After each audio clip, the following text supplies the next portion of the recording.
Hello, this is Robin. Today I'm going to show you how to set up a class with more than one student, how to add a student to a class that's already set up, and what those options underneath the More menu mean.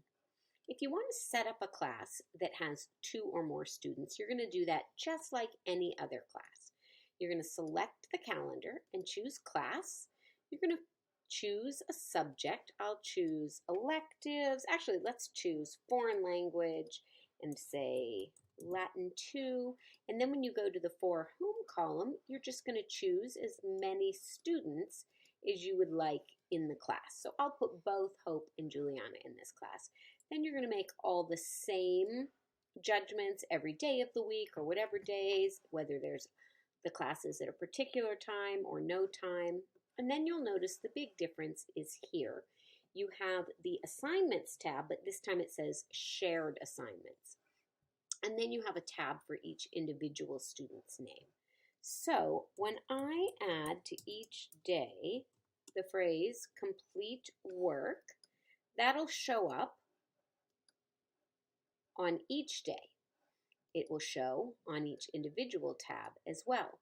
But I can go into one student's account and I can modify that, and it will modify it on Hope's tab, but not on shared assignments. So you may want to add additional information or things like that.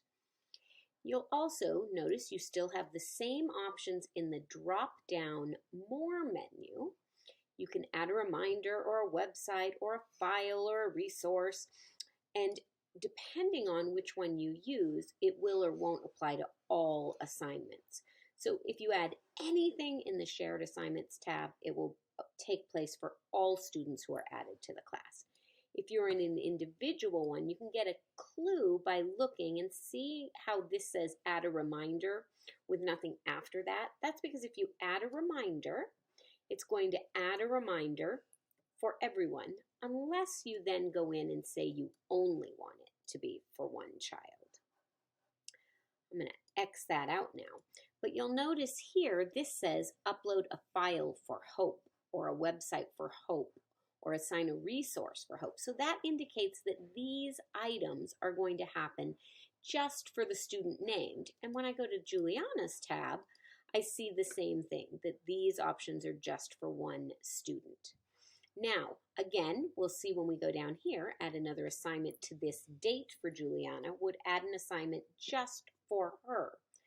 But notice there are no extra pieces, extra words, or students named here. So remove this date from the schedule. We'll remove it for all students. So Wednesday, August 25th is gone across the board. So that's the quick, easy way for knowing. I'm going to actually take Juliana out of this class now and save and close, so it's just for Hope, and show you that if you want to add a student, if you get everything set up and then realize, wait, I want child number 2 or 3 to be in the class as well, you select the title, choose Edit, simply go in, click the student that you'd like to add to the class, and then close, and you'll get a pop-up, and it'll say, do you want to give Juliana the same assignments you've already created for Hope? You can change or remove any of the assignments for any student at any time, and I'm going to say yes. Now they each have a tab with all the same work. Now, if I take this assignment for Juliana and move it down a day, it's going to give me a warning, and then when I look, I'm going to see a red exclamation point, which tells me that that class is out of sync between students, that different students are at different places in the workload. Those are the basics. If you have any questions, please reach out and we'll be more than happy to answer your questions at support@homeschoolplanet.com. Thank you so much.